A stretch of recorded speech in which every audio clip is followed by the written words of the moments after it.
The tech job recession is over. Okay, let's see what this is about.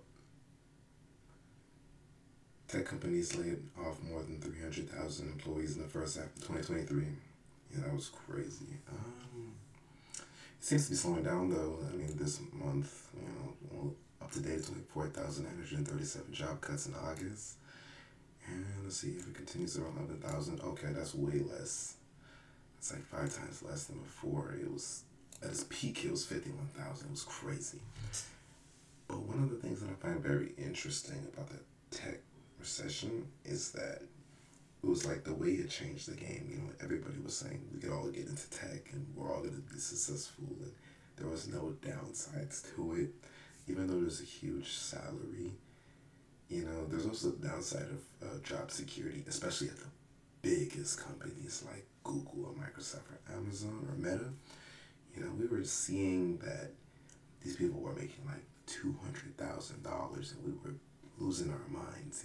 We were like, we all need to get into this. But like everything else, there is a risk to it. I do find that it's very interesting because,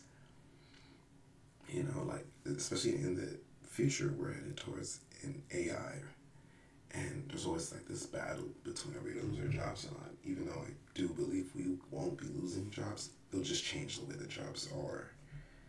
I will be expanding on that later in the future videos, though.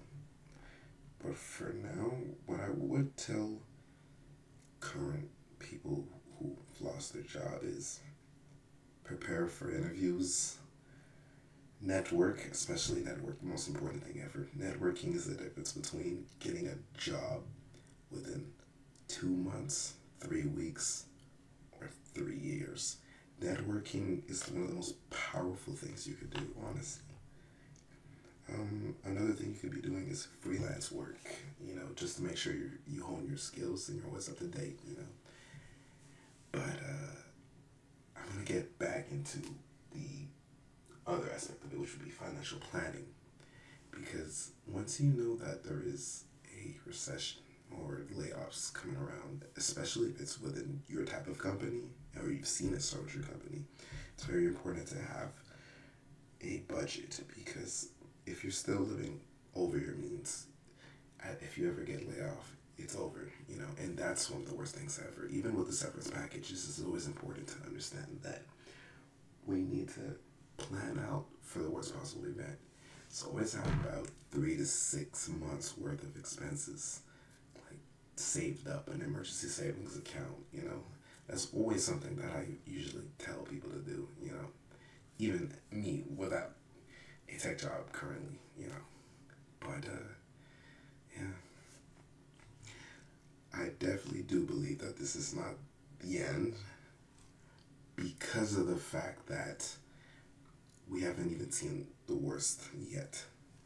We've really just been, I can't really say the percentage wise, but it is nearing towards the bloodbath. And